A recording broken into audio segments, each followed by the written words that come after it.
Let's do a Sanchin. Ready? Let's get it. Hey. Hey. Right stance. Ready. Itch. Knee. San. Chi. Turn. So I think the hardest part of Sanchin is not so much the arms or the feet or the stance. It's this part. It's making sure that this part is engaged in connecting the two together. And that's where a lot of people kind of lose the full body connection. So ideally what we want to do is we want to fill our stomach out and push it out like almost like a basketball. If you ever see a little kid standing there in the summertime and he's just got done swimming, he's just standing there and his belly's out like this, that's a natural stance. But sometimes we kind of move away from that as we get older.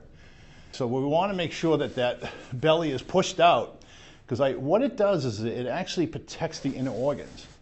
What you're doing is you're creating an air pocket. And if you get hit, the air will absorb some of that, and that's why we make that sound, because we want just to let a little air out to protect those organs. Now, if we sucked our stomach in and make us look stronger, what happens? If we get hit, there's nothing to absorb that, and what happens is your internal organs take the blunt of it, and that's one thing you don't want. You want to make sure that you have that cushion of air, so when you do make impact, just a little air goes out. Then at the same time, where this is being pushed out, this is being pushed forward. Your pelvic is being pushed forward. And right there, that's where you connect the two together. So a lot of times what you'll see the buttocks is out a little bit. And what's happening is you're actually disconnecting the two spheres together, which is the upper sphere and the lower sphere. To me, that's the hardest part. Now, if we're just standing still, and I know I've said this before, it's a lot easier to do. But what happens? We have to move, and that's where it gets degraded a little bit. And then we have to kind of reset as we go. So whenever we do a movement subject like this, everything gets pulled back into that Sanchin situation. So whenever you hear that word, make sure you get back in Sanchin, that's what they were referring to. They're trying to make sure that you understand the importance and the relevance of that body structure, because it will degrade once you move. I mean, we can stand there all day and be in a good Sanchin and take a nice, strong Sanchin test, but at the same time, once we move, you can't take those type of hits. But the thing is, you want to be ready for them if that does happen. Okay? So that's the whole concept of the actual Sanchin body position, and is connecting this area to this and the lower area. Okay? So with that in mind, let's try to actually go through a Sanchin Kata. We'll do it slow as you can. I'm not going to count. I'm going to leave it up to you, because you're all individuals. Go at your own pace.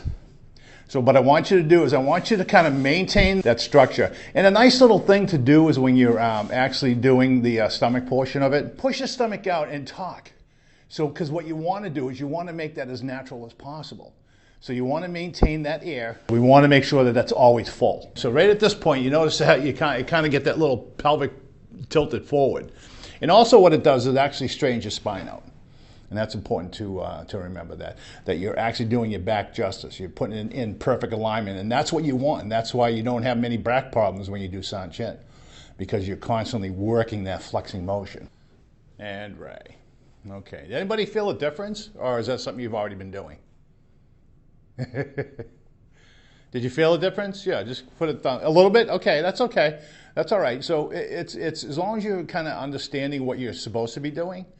You don't have to, you can't change it just like that. It's going to take a little time for you to be consciously aware of it and actually go through the motions and feel it, and really feel it. Kind of look at it as like if it's an elastic. So you're holding elastic in your hand. That's the natural form. Okay? And ideally, and you think of our Sanchin positioning as our natural form. So once we pull that elastic, we've just changed the whole structure of that natural form.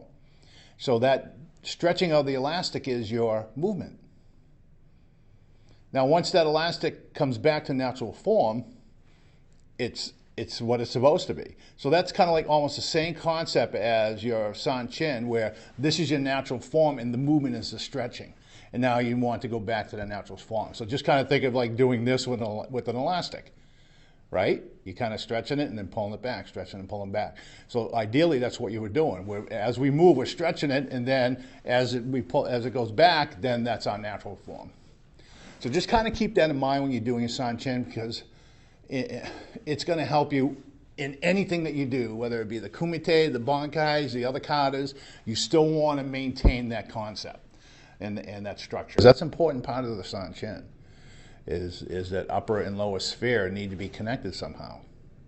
And a lot of times they don't talk about the middle part because they're more worried about how your stance is, you know, the foot turned and the rear foot straight and your hands, you know, in fist distance and the fingers in the proper position.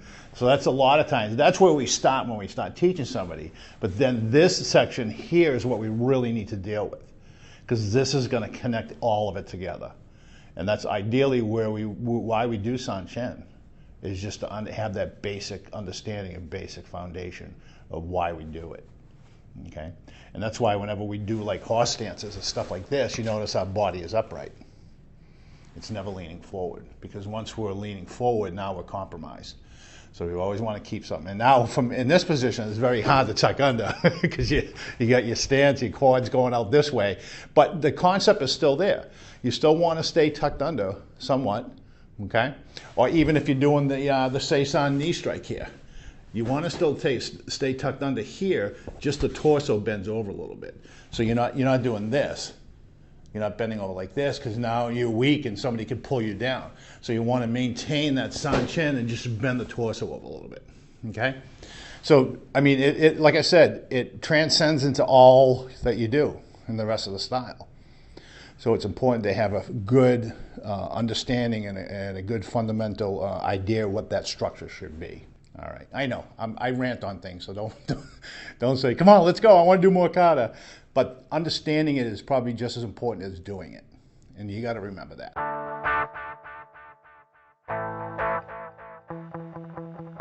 Please don't forget to like and subscribe to LiveDanD.